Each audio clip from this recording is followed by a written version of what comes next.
Sahanavavatu Sahanau Bhunatu Sahaviryam Karavavahai Tejasvinavadhitamastu ma Vidvishavahai. Om Shanti Shanti Shanti. Om Purnamadah Purnamidam Purnat Purnamudachyate Purnasya Purnamadaya Purnamevavashishyate. Om Shanti Shanti Shanti. Shruti Smriti Purananam Alayam Karunalayam Namami Bhagavat Padam Shankaram Lokashankaram Shankaram Shankaracharyam Keshavam Badarayanam Sutrabhashya Krutau Vande Bhagavantau Punah Punah Ishvaro Gururatmeti Murti Bheda Vibhagine Vyomavad Vyapta Dehaya Dakshinamurtaye. Om Namo Brahmadibhyaha Brahma Vidya Sampradaya Kartrabhyaha Vamsharshibhyaha Mahadbhyaha Namo Gurubhyaha.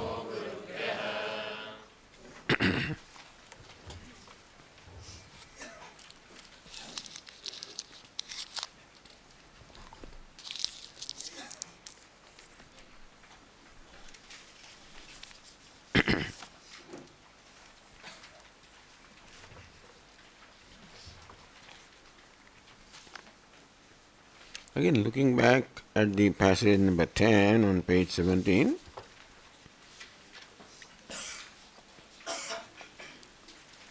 what the Shruti does, or what says Yajnavalkya does, is to give an example of the Utpatti or the creation as to how the universe has emerged from Brahman. That Brahman is the cause of creation, sustenance and dissolution, and for that various examples are given. To explain the sthiti or sustenance, the example of the drum was given. 3 examples were given. Just as when you hear the sound of drum, then the particular notes of the drum cannot be heard separate from the general sound of the drum. So from a distance you know that the drum is being beaten, and you hear the particular notes depending upon how the drummer is playing. So you know drum is playing. How do you know? Because while you hear the particular, you also hear the general sound of the drum. Therefore, you know, drum is being played, veena is being played, conch is being blown, you know. Although, what the conch blower does is that he brings about different notes of the sound of the conch. In those different notes, which are the particular sounds of the conch, you recognize the general sound of conch, because a particular cannot be apart from the universal, just as a particular ornament cannot be apart from the gold, which is the universal in this case. This is the example.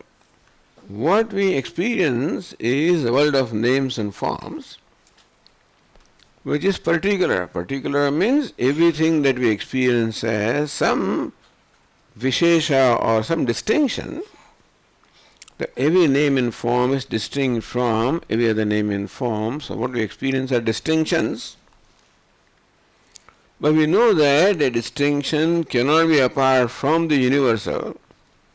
Like the various ornaments cannot be apart from the universal, which is gold.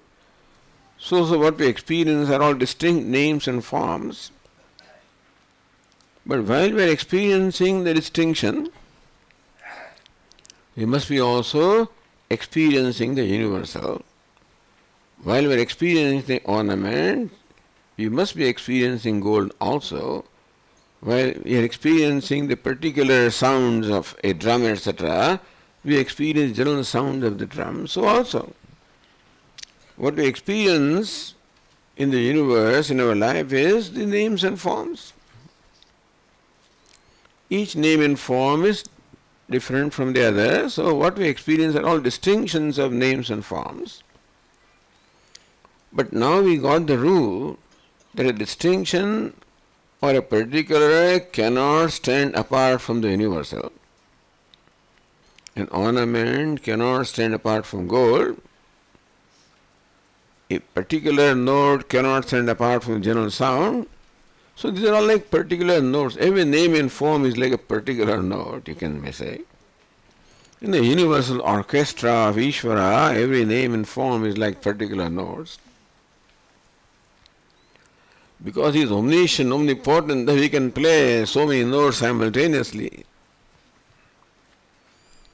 Whereas we experience the particular, but we know that the particular cannot be experienced apart from the universal.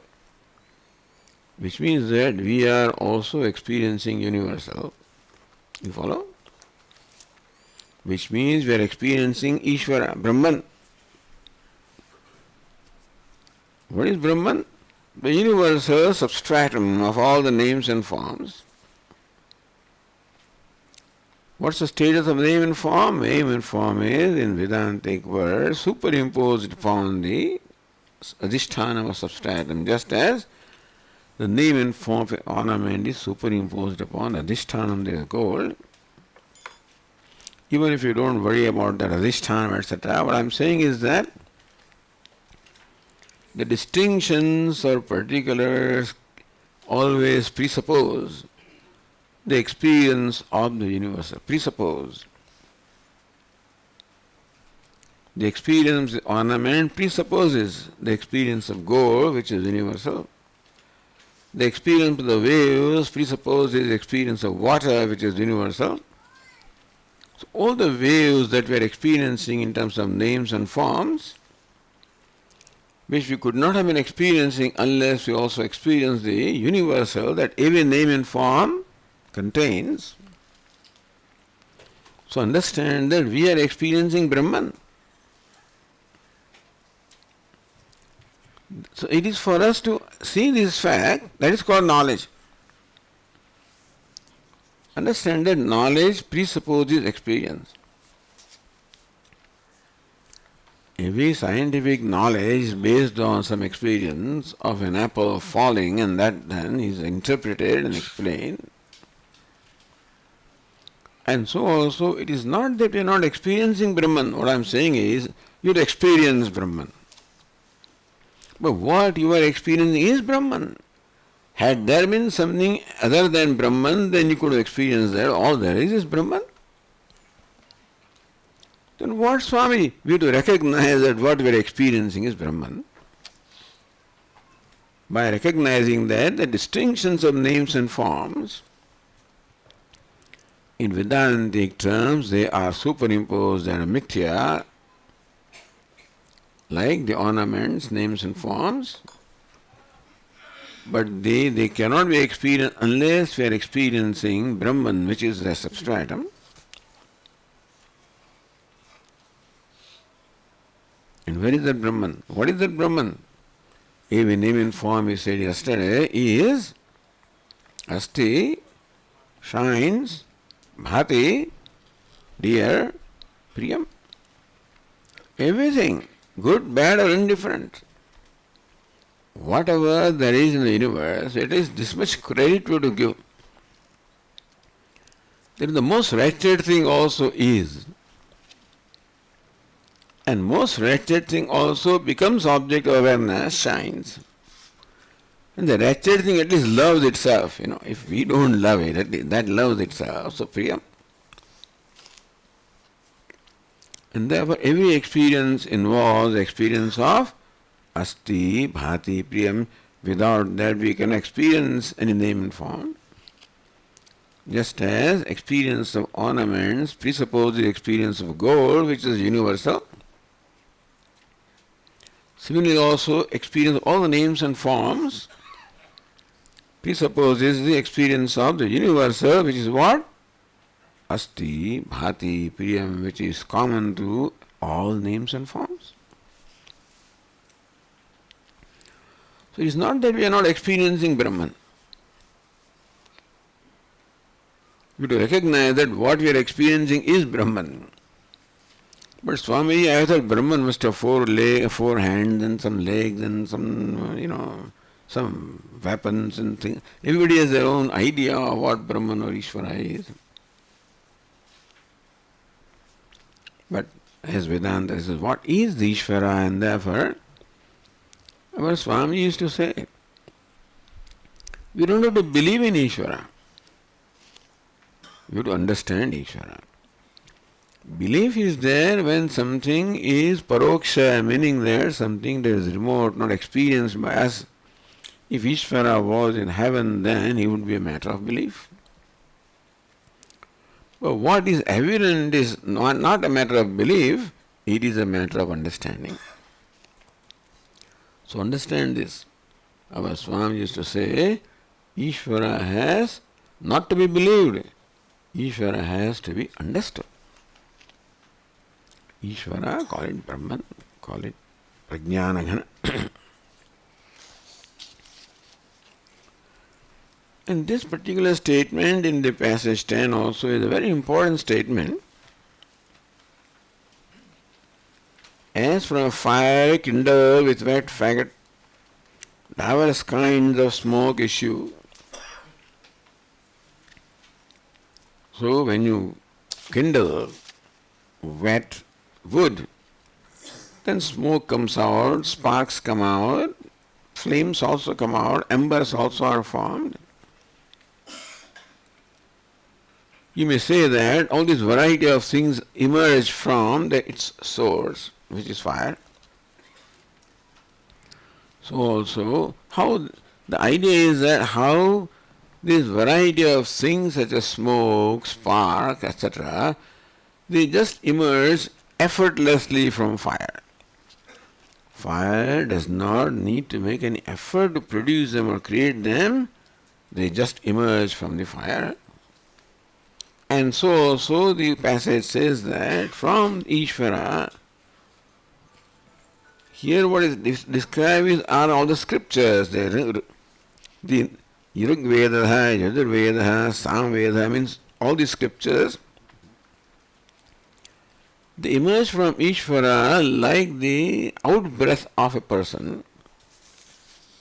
What is meant by out-breath is that out-breath does not require any effort on the part of the person. Nor does it require will on the part of the person. It doesn't require will, doesn't require effort, doesn't require thinking. Out-breath just takes place effortlessly. Example. And so also the universe has emerged from Ishvara effortlessly. What is described is that all the scriptures have emerged from Ishvara or Brahman effortlessly. This passage is an important passage for those who are students of Vedanta over a period of time. They may be familiar with a Brahma Sutra called Shastrayonitvat. The third sutra of Brahma Sutra, Asado Brahma Jignasa Janmadhyasya Shastrayonitvat. If you don't heard, don't worry about it. But anyway, at least so, there is a sutra or an aphorism called Shastrayonitvat.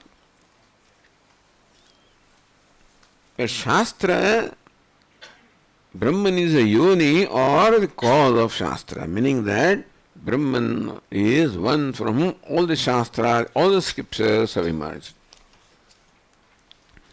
And that sutra is based on this particular passage, just as the out-breath emerges from a person, or just a smoke, etc., emerges from fire effortlessly, so also all the scriptures have emerged effortlessly from Brahman.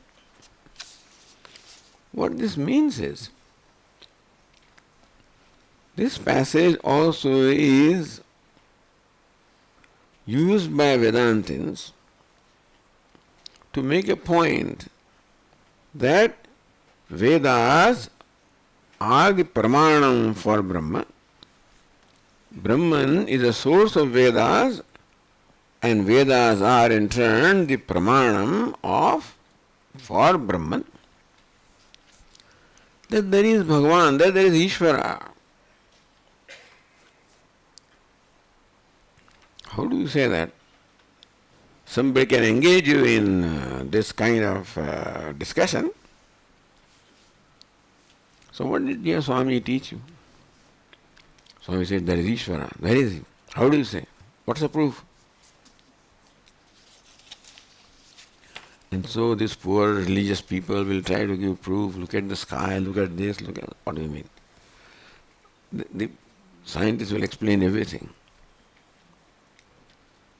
And since it can be explained, therefore you don't require Bhagavan. That is their theory.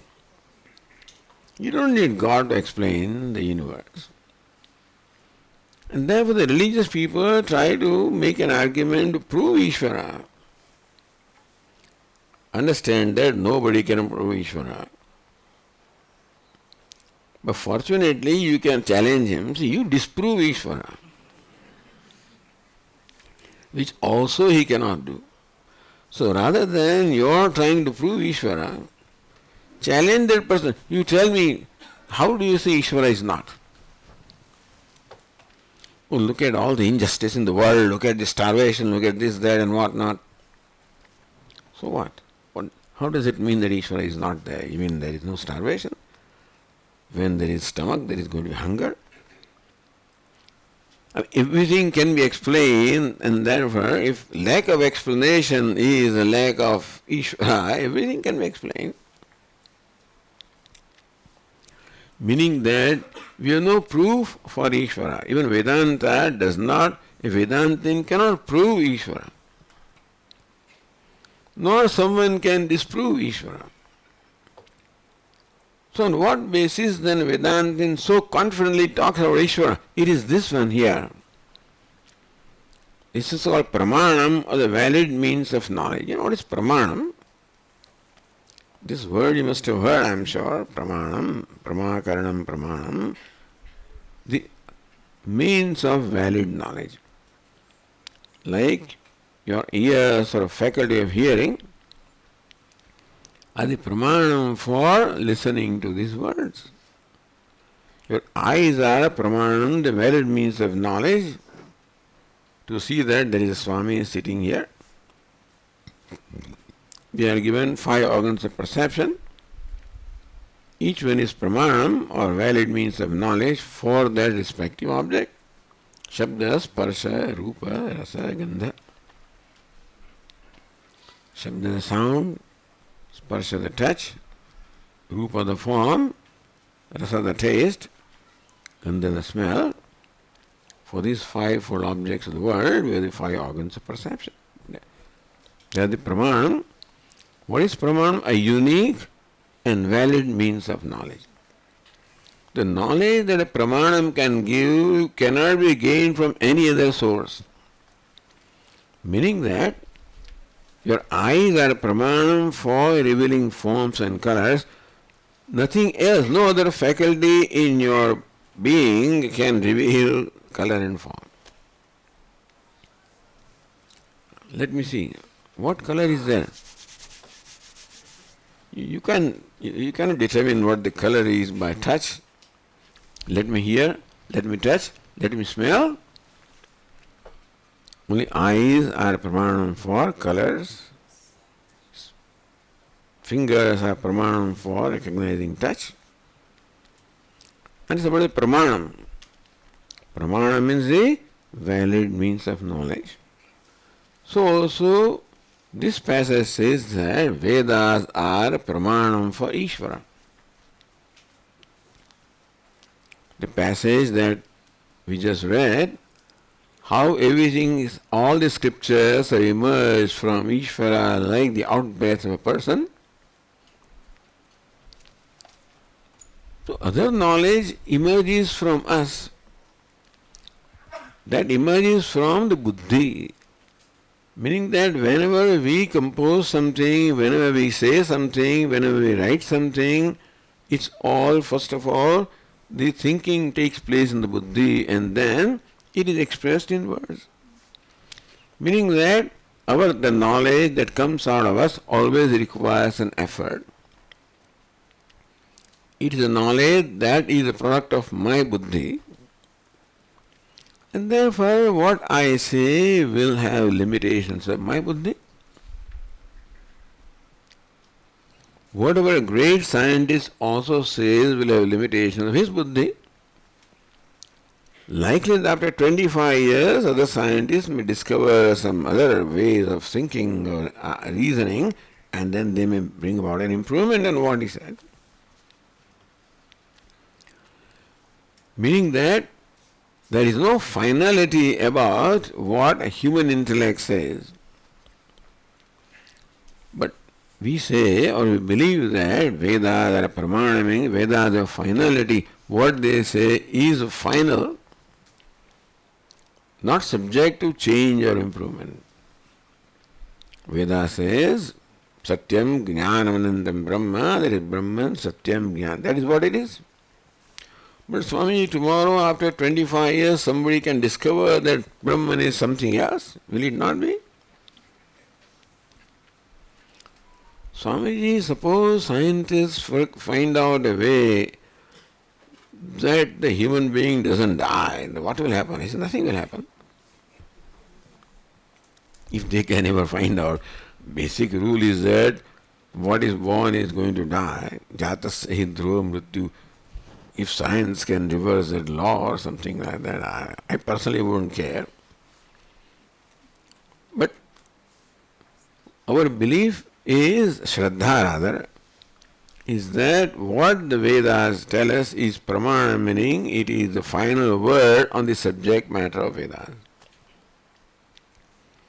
And therefore, Vedanta Nama Upanishad Pramanam, there is a text called the Vedanta Sara. The first statement is Vedanta Nama Upanishad Pramanam. That's called Vedanta, which is Upanishad. This Pramanam, the valid means of knowledge for Ishvara. Ishvara may be called Brahman, may be called by different names, but the only Pramanam, only valid means of knowledge we have is Vedas. Meaning that please do not try to prove Ishvara if somebody engages you in discussion or arguments. All you can say is you can challenge him to disprove Ishvara, which that person also cannot do.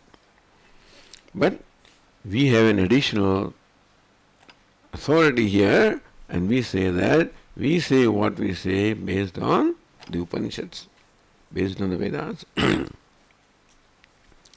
So this statement here which says all the scriptures are like the out-breath of a person is that shows that the Vedas have emerged from, meaning even Ishvara also did not think and create Vedas. Just as a person does not think or decide to breathe out, the out-breath takes place effortlessly without will. And if these scriptures are like the out-breath of a person, that means that even Ishvara also is not the composer of Vedas. So who wrote Vedas? This question is often asked, who wrote Vedas? Did rishis write Vedas? We say no. No, but all Vishwamitra is this rishi and different rishis are there. We call rishis as seers and not composers. I mean the rishis have seen the mantras of Vedas, not composed the Vedas, mantras of Vedas. So understand this very clearly that Vedas are not written, not composed. They have emerged like the out-breath of a person, they have emerged from Ishvara. Even Ishvara also did not compose them. Otherwise Vedanta would say that even that would be limited. So Ishvara also is not a composer or author of Vedas which were ever there. Vedas are eternally there in this particular form, in which we find today, they've been eternally existing in that form, and every cycle of creation, they emerge. When pralaya takes place, they emerge. Next cycle of creation, they emerge. Same Vedas, the same composition. So this is our belief system, by the way. So this is what this passage tells. The reason why I am saying all of this, at least for the sake of the teachers of Vedanta, that when they teach Vedanta, then they should know, the source of the Brahmana, etc., that we are talking about. If Vedanta is Pramanam, Veda is Pramanam. And from this passage, as I say, it is composed in Brahma Sutra called Shastra Yonitvat. And that sutra is explained two ways. Shastra Yonihi, that word can be explained two ways. Shastram Yonihi Yasyatat Shastra Yoni, meaning that Shastra is a yoni or the source of which, or Shastrasya yoni, that which is the yoni or source of Shastra. So Brahmani Shastrasya yoni, meaning that Brahman is the source of Shastra, and Brahman also is proved by Shastra. He is revealed by Shastra. So Brahman reveals the Shastra and Shastra reveals Brahman.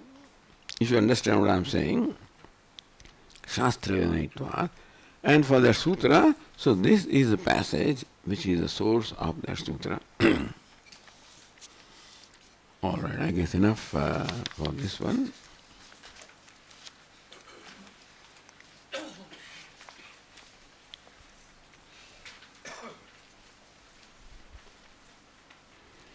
Also, this passage says how all the scriptures emerge from Ishvara. Scriptures are all in the form of words. So words emerge from Ishvara. But Swamiji, universe or world consists of names and forms. This one says that the words or names emerge from Ishvara. But what we find is the universe consists of names and forms. So this one says names emerge from Ishvara and form goes along with the name because name is not independent of form and form is not independent of name. You think about it. Think of a pot without thinking of the form.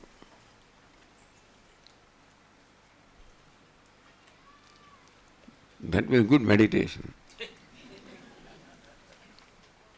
Meditate on pot without the form. The form brings up name, and name brings up form. So name and form are inseparable. So Vedas are all names, that means the words, and therefore forms also are created, and therefore the whole universe of names and forms is created from Ishvara through Vedas.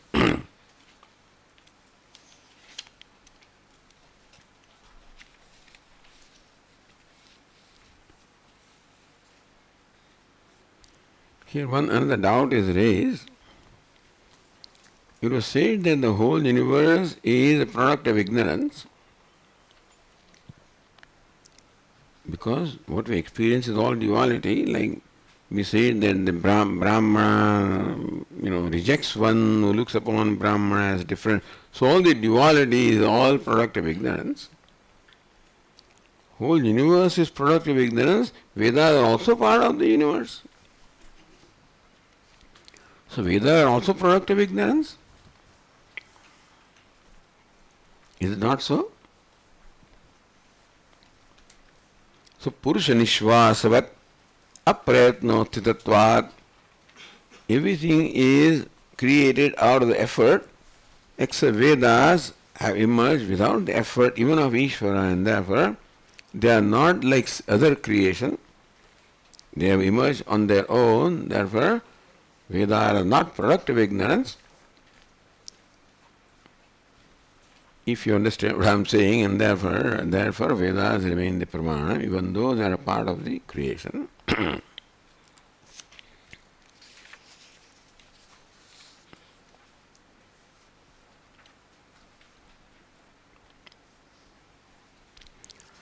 So the examples are given that how during sustenance of the universe cannot be experienced apart from Prajna Brahman. And for that examples were given how the sound of the notes of the drum, or notes of the veena, or notes of the conch cannot be experienced without the general sounds of the drum or veena or conch. Meaning the particulars cannot be experienced without experiencing the universal.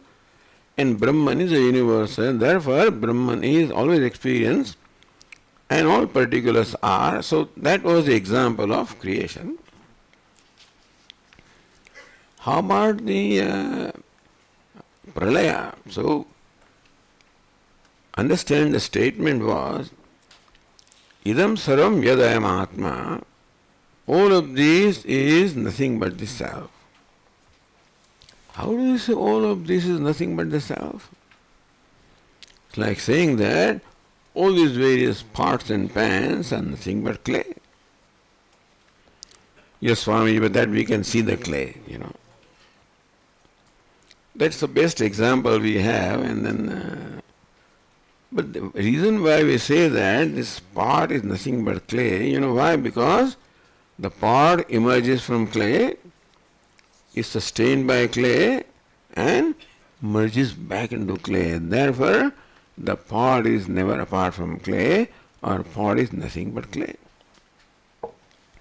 To say that universe is nothing but Brahman, we should show how universe has emerged from Brahman, how universe is sustained by Brahman, and universe merges back into Brahman. Idam sarvam yadayam atma, all of this is nothing but the self. That statement can be made only when we can show how the whole universe of names and forms emerge from Atma, is sustained by Atma, and merges back into Atma. So this example of the out-breath of the person showed how the creation, how the universe is created from Atma effortlessly. Now we have this passage number 11 on page 20, which shows how the universe merges back into Atma. So here is the example of the merger, how everything merges into Atma. So long passages, but let us read them. Sayatha sarvasam apam samudraha ekayanam evam sarvesham sparshanam tvag ekayanam evam sarvesham gandhanam nasike ekayanam evam sarvesham rasanam जिह्वा एकायनम एवं सर्वेषां रूपाणां चक्षुरेकायनम एवं सर्वेषां शब्दानां श्रोत्रमेकायनम एवं सर्वेषां संकल्पानां मन एकायनम एवं सर्वासां विद्यानां हृदयम् एकायनम एवं सर्वेषां कर्मणां हस्तौ एकायनम एवं सर्वेषाम् आनन्दानां उपस्थ एकायनम एवं सर्वेषां विसर्गाणां पायुरेकायनम एवं सर्वेषाम् अध्वनां पादौ एव एकायनम एवं सर्वेषां वेदानां वागेकायनम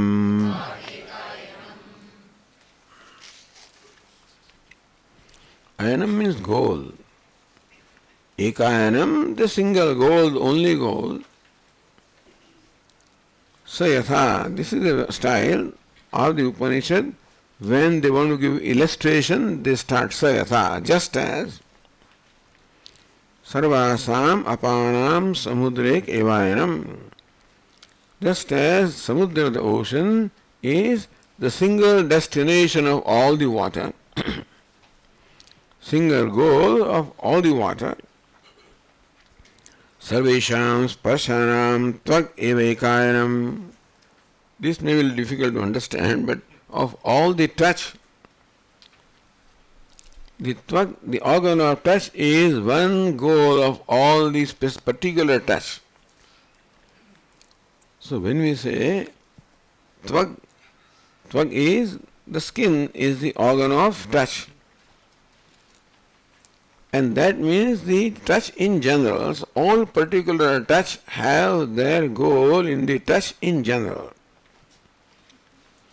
All the particular colors have or forms have their goal in form in general. All particulars have their goal, meaning that they merge into the, all particulars merge into universe, universal. All particular touch merge into universal touch, which is the organ of touch. All the colors and forms merge into the eyes, which is the universal color. So all the particulars merge into universal. Earlier we were told all particulars emerge from universal. This one here says that all particulars merge into universe. Thus, what is the truth is that from which the universe emerges, by which universe is sustained, and to which universe merges back. So for emerging, the example of the fire, all the smoke and spark was given as to how smoke and spark etc. emerge from fire, so also universe has emerged from Brahman. As far as sustenance is concerned, we were told how the particular sounds of drum, for example, are never apart from the universal sound of drum. So also the particular names and forms are never apart from the universal. That sustains. The particulars are sustained by the universal. Now we are told how the particulars merge into universal. Universal and particular, that's a relationship. Like the gold ornament is a particular, gold is a universal. So particular ornament emerges from gold, the universal. Ornament particular is sustained by gold, which is universal. An ornament that's particular merges back into gold, that is universal. The particular emerges from universal. The particular is sustained by the universal. The particular merges back into universal. What's the big deal, Swami? Why such long path? But that's all. Just to tell you the simple things. The Upanishad only gives very simple examples to convey something very profound. What is conveyed is what there is Brahman. What there is Ishvara, what there is Atma in this particular case. How can all of this be Atma? Only when all of this emerges from Atma, all of this is sustained by Atma, all of this merges back into Atma. How do you say all the pots and pans are clay? Only when all pots and pans emerge from clay. All pots and pans are sustained by clay. All pots and pans merge into clay. How do you say all the waves are water? Because all the waves emerge from water, sustained by water, merge back in. I mean, you can be bored to death with this kind of thing, description. But this has to be drilled in our mind, Because we have to see the universal existing in particular. The challenge is that the particular cannot exist apart from universal. The particular ornament cannot exist apart from universal, that is gold, and so all particular names and forms that we experience cannot exist apart from universal, which is Brahman. So understand that we are already experiencing Brahman. Or whatever we are experiencing is Atma. Or here the word Atma is used, not Brahman. Where is Atma, Swamiji? This is Atma? What I'm experiencing is walls and pillars and ceiling and floor, and chairs and tables and human beings. Where is Atma? How do you say what we're experiencing is Atma? Simple thing, that when two things are experienced together, they are not two. Yesterday it was pointed out that we always are aware of awareness, which is ourselves. So when I become aware of you, I also am aware of the awareness, which is myself, which is self-effulgent, self-revealing. And therefore we always experience awareness whenever we experience anything. What happens is that we become so preoccupied with these particulars that we miss the universal. Why the Vedanta talks about becoming free from ragadveshas? For antahakara shuddhi, the ragadveshas confine our attention to the particulars. Because raga, attachment, aversion can only be for name and form. And I think that's all there is, and therefore I have a specific, views about what is good and what is bad, what is beautiful, what is ugly.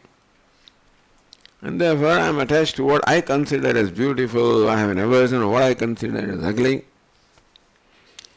I am attached to what I consider desirable, and I have an aversion for what I consider as undesirable. And everybody has their own views of what is desirable, so everybody has different ragadveshas.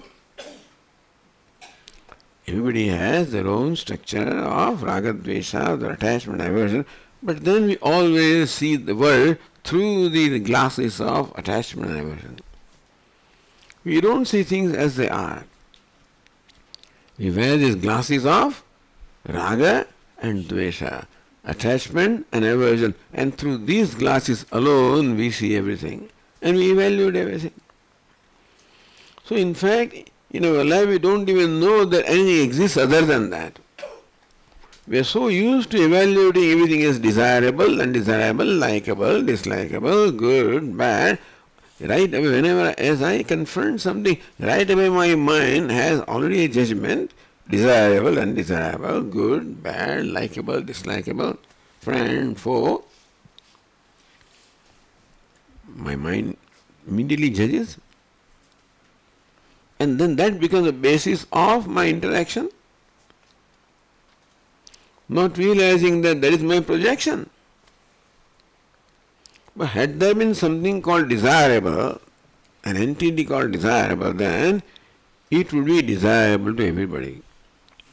There is an entity called ceiling, then it is ceiling for everybody, not only for me but for everybody. An entity called microphone is microphone for everybody. Is there something called likable, attractive? Is there an entity called attractive? Yes, Swamiji, this flower is attractive. Today, maybe tomorrow it may not be. It may wilt, it may dry up. And maybe you think it is attractive, Swamiji, this is all right. I'll show you another bangle, what can be a bangle and what can be beautiful form and shape, So what is beautiful, what is attractive, all of these are relative things. But then I'm attached to what I consider attractive and aversion for what I consider as repulsive. You may have your own view of what is attractive and repulsive. Everybody has their own views of what is attractive and repulsive. Thus, we have our own likes and dislikes, attachment and aversions. And we always function or see through the glasses of attachment and aversion and judge things accordingly and then interact accordingly. We never interact with things as they are, we interact with the things the way we see, understand this. We do not interact with what is, we interact with what we perceive. Is it not so? Here is a human being now, he's my son, he's my mother, she's my mother, and so my attitude, approach is quite different. My friend, oh, I know this fellow, 10 years ago, he cheated me, so when I see him, then my attitude is of different kind.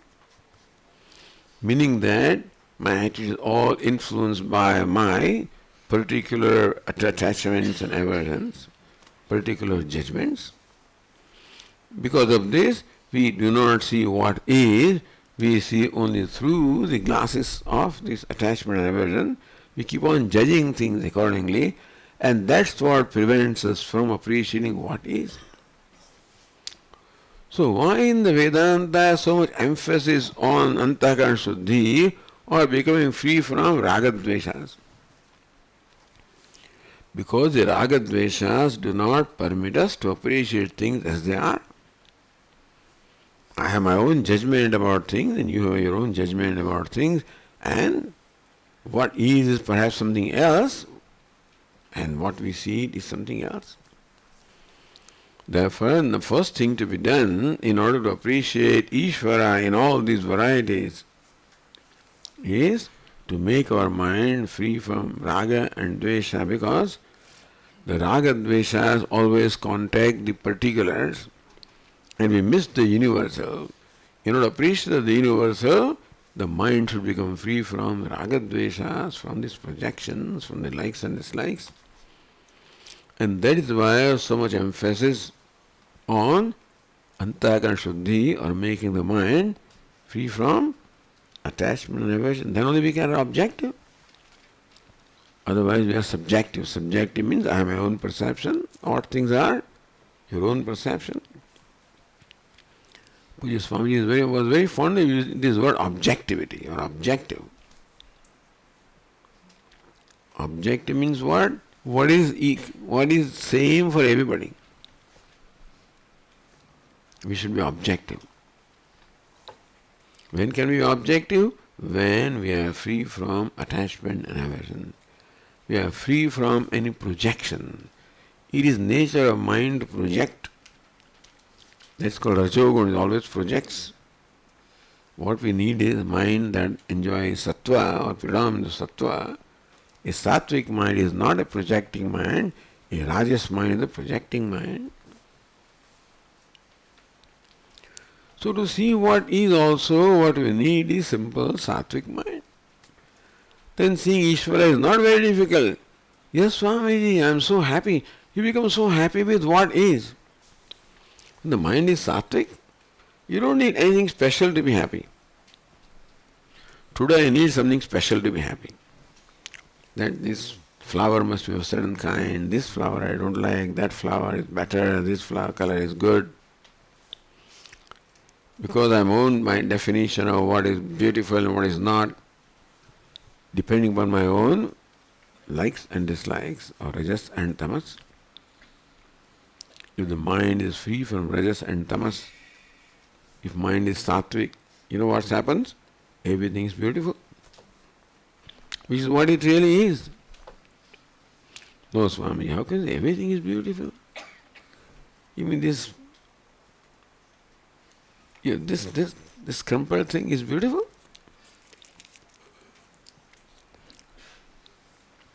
It's not beautiful because I have my own definition of what beautiful is, therefore I think this is not. So there is no definition. The reality is what is beautiful. That's what a sattvic mind will be able to appreciate.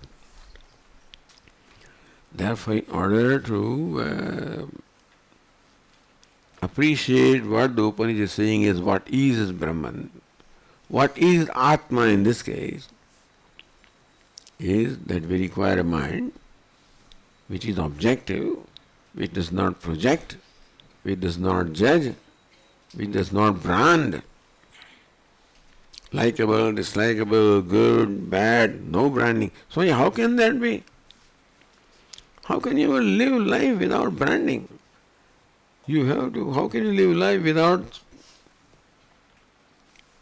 Yes, you can. When in your perception, everything is good, everything is beautiful, everything is as it should be.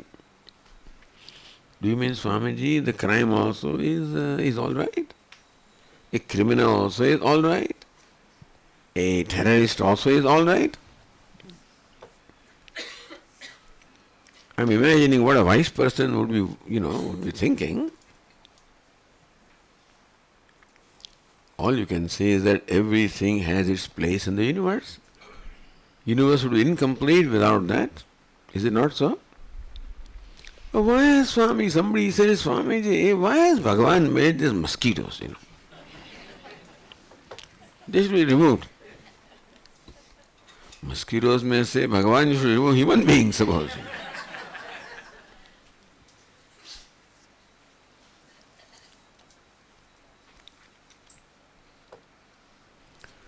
Everything has its place. Everything contributes. Everything serves a purpose. Everything is useful. And therefore everything is beautiful.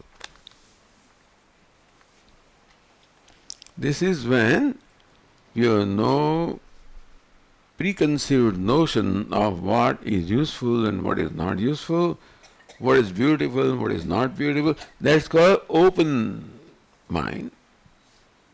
That's called objective mind, which doesn't project at all, which doesn't make any demand on how a thing should be.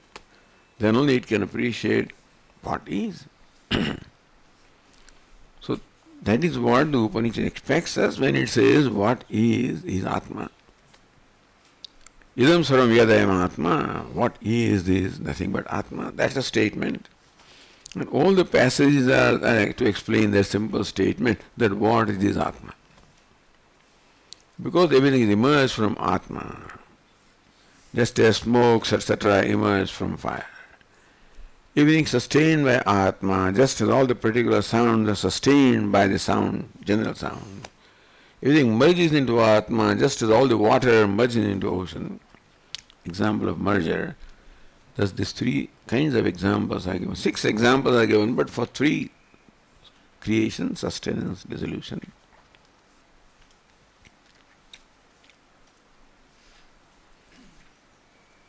And so this passage that we read is for explaining the pralaya, the laya or the merger.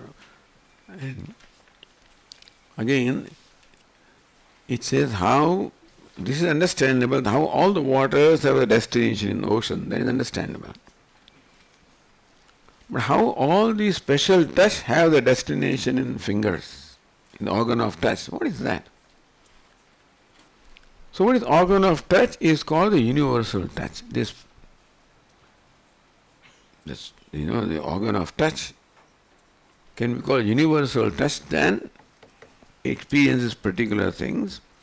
So all the universal touch, particular touch has a destination in the universal touch.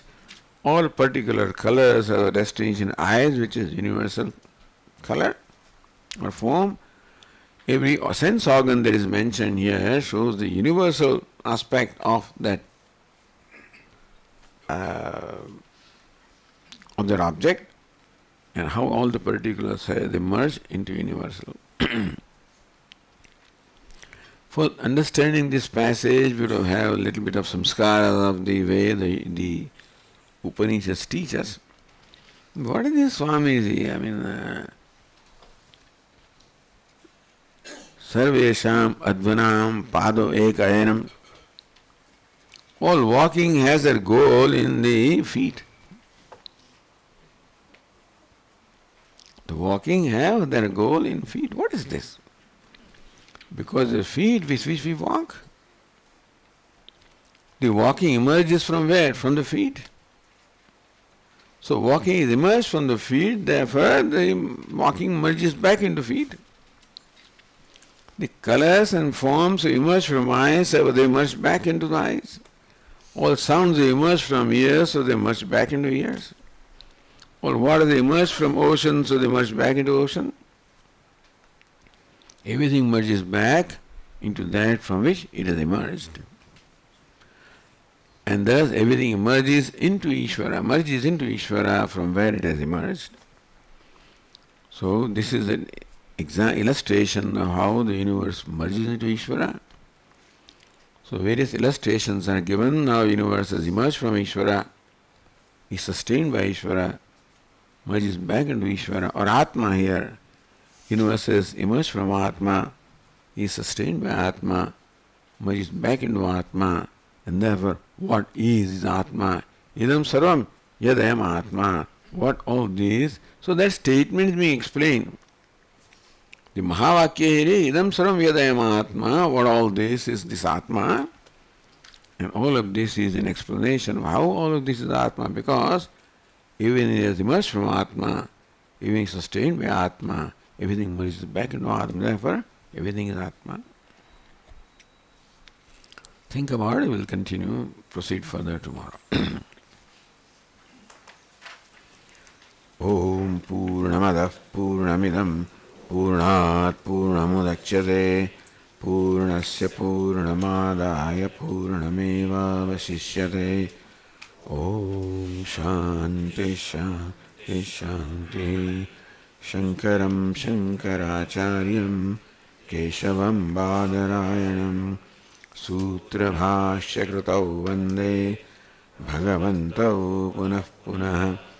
Ishvaro Gururatmedi Murti Bheda Vibhagine Vyomavad Vyapta Dehaya Dakshinamurtaye Namaha. Om Shanti Shanti Shanti. Hari Om. Shri Gurubhyo Namaha. Hari Om.